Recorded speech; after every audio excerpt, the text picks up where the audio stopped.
Bonjour très chers conspirés, je suis votre frère Bertin Bahaya, ça fait bien longtemps qu'on ne s'est pas parlé. Je suis vraiment désolé, mais je reviens bientôt.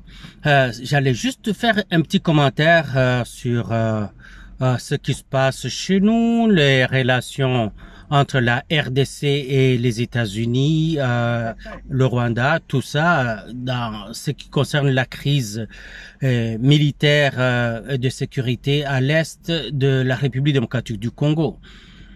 Vous savez, on nous dit toujours d'apprendre des erreurs du passé. Alors, ces erreurs du passé peuvent être nos propres erreurs ou ça peut être les erreurs des autres. C'est toujours mieux que ce soit les erreurs des autres qui nous inspirent et qu'on apprenne à ne pas commettre d'erreurs. Quand c'est de nos propres erreurs, alors nous allons nous excuser nous-mêmes pour une première fois. Car nos amis ivoiriens disent que le premier gaou n'est pas gaou. Donc le premier idiot n'est pas idiot. Mais alors, après avoir appris de nos propres erreurs et que nous commettions les mêmes erreurs pour une fois et ça passe, si nous commettons les mêmes erreurs pour une deuxième fois, ça devient diabolique. Parce que nous persévérons dans l'erreur. Et en ce moment-là, nos amis ivoiriens vont nous dire que nous sommes des deuxièmes gaou en ce temps-là. Et quand on devient deuxième gaou, on est Nyata. C'est ce qu'ils disent. J'aurais peut-être mal prononcé les mots. C'est pas grave, mais vous comprenez parce que vous connaissez toutes ces expressions-là. Et moi, je les apprends juste comme ça et je les répète. Premier gaou n'est pas gaou, mais deuxième gaou, il est Nyata. Donc, deuxième gaou, donc deuxième zoba, adande suka na zoba, oba benga mbendre. Na Swahili ya shaba, banaitaka marimi. Kama unasikia watu ya Bukavu watasema duru. Maki weku njo duru manake. Maintenant, pourquoi je dis ça?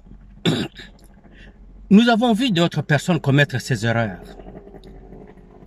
Les Américains avaient dit à Kadhafi, non, tu dois négocier avec les insurgés de Benghazi. Il ne faut pas aller de manière armée. Pendant que les armes libyennes qui avaient été faites acheter à la Libye par les États-Unis et la France étaient gardées à Benghazi. Et toutes ces armes, tous ces dépôts d'armement avaient été saccagés et pillés par les insurgés. Alors, les insurgés étaient devenus 2 fois plus armés que l'armée libyenne elle-même. Mais Kadhafi a accepté. Il voulait faire des négociations. Et pendant ce temps, on organisait très bien les insurgés. Et Kadhafi a mal fini. Pas seulement Kadhafi. Allons en Irak. Saddam Hussein, les Américains lui disent « Ok, tu as été un mauvais enfant, un mauvais étudiant, un mauvais élève, nous t'avons supporté pendant la guerre avec l'Iran, nous t'avons supporté après dans les négociations avec les pays arabes. Maintenant, il faut que tu fasses la trêve avec les Arabes. » Saddam Hussein a accepté. Et pendant ce temps, les Américains se sont préparés et l'ont flingué. Non loin de là, allons en Syrie. Les Américains disent au gouvernement syrien, non, ne tirez pas sur les insurgés, ce sont des choses ce sont des troubles qui se passent, mais vous allez négocier avec eux, c'est des crises interne, c'est dû à la crise économique, c'est dû aux injustices. Il faut seulement rétablir la justice sociale et que toutes les couches sociales se retrouvent et ça va bien aller. Qu'est-ce qu'ils ont fait? Pendant ce temps, ils ont armé les islamistes et ils ont flingué le président syrien Bachar el-Assad qui de justesse a été sauvé par le gouvernement russe, les forces russes. Nous retournons au Congo maintenant. Notre Congo, et je vais parler seulement du Congo du président Félix Antoine Tshisekedi. Notre Congo, c'était au mois de novembre, juste avant les élections qui viennent de se passer. On a suspecté, et ça se pourrait qu'il en ait été ainsi, que la RDC était sur le point de contre-attaquer, d'attaquer le Rwanda. La dame des services de sécurité des États-Unis est vite venue pour rencontrer Fachi. Fachi qui devait voyager, alors ils se sont rencontrés à l'aéroport de Njili, où elle a convaincu le président Fachi de ne pas attaquer le Rwanda. N'attaquez pas le Rwanda. Nous allons parler au Rwanda et nous allons contraindre le Rwanda à se retirer le 1er décembre. Fachi a cru, parce que les États-Unis étaient des partenaires privilégiés. Pendant ce temps, les États-Unis ont armé, ont donné tout ce dont le Rwanda avait besoin. Et le Rwanda a retrouvé la force du mordant de ses forces armées. Le Rwanda a commencé à nous donner du fil à retordre, pendant que si on avait attaqué en ce temps-là, on aurait saccagé le Rwanda. Maintenant, le Rwanda a le vent sous ses ailes et le Rwanda vient de prendre d'autres territoires en République démocratique du Congo. Kanyabayonga et le reste. Les États-Unis accourent. Oh, bonjour Fachi, c'est nous, votre partenaire privilégié, États-Unis. Nous ne sommes pas d'accord avec ce que vient de faire le Rwanda et nous pensons que vous êtes en droit de vous défendre, mais attendez un peu. Nous allons parler au Rwanda. Attendez, n'attaquez pas, observez 2 semaines de trêve. Et vite, parce que le Rwanda a déjà du terrain gagné, ils viennent pour renforcer le Rwanda, afin que le Rwanda puisse passer à vitesse supérieure et de menacer Goma, si pas Kisangani. Là maintenant, nous avons été de 1er Gaou au mois de novembre de l'année passée. Maintenant, nous sommes de 2e Gaou. Donc, nous sommes des Nyata en cette trêve de 2 semaines encore qu'on vient de nous demander en nous amadouant par les mêmes truands et les mêmes escrocs, les mêmes bandits de grand chemin. Ça me semble qu'une fois de plus, la RDC vient de mordre à l'hameçon. Bonne chance. Cette fois-là, nous n'allons pas nous en sortir.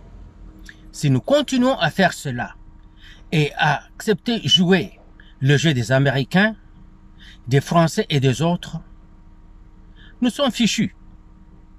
Et comme je l'ai toujours dit, que moi perso, je ne comprends pas qu'est-ce qui se cache derrière cette oreille que nous prêtons toujours à la même musique des Occidentaux,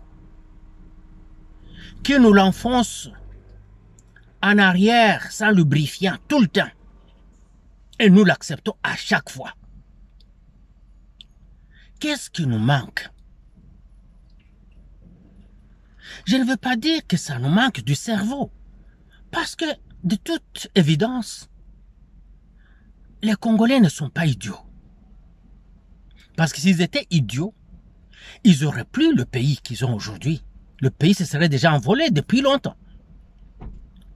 Mais le seul fait que nous soyons toujours en train de nous faire rentrer dedans, tout le temps, en écoutant la même musique, les mêmes refrains de nos ennemis, c'est qu'il y a un problème. Soit nous avons un intérêt à entretenir le mal qui nous arrive, ou peut-être n'avons pas cet intérêt Mais seulement, il y a quelque chose qui échappe à tout le monde et que eux-mêmes, les Congolais, ne comprennent pas. Je ne sais pas ce quoi, mais allons voir ce qu'il en sera. Car les 4 prochaines semaines,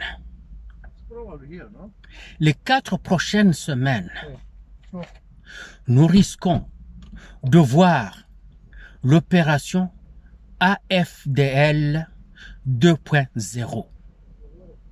Nous risquons de voir l'opération AFDL 2.0. Et cette fois, nous ne nous en sortirons pas. Fachi non plus ne s'en sortira pas. La RDC, ça sortira point. Les 4 prochaines semaines sont déterminantes. Et on ne peut pas continuer à faire ça à nos soldats. Car la pire des choses qu'on peut faire à un soldat, c'est de lui priver des moyens de se défendre, de se battre. Car c'est en se battant que le soldat se garde en vie. En se battant que le soldat fait son travail.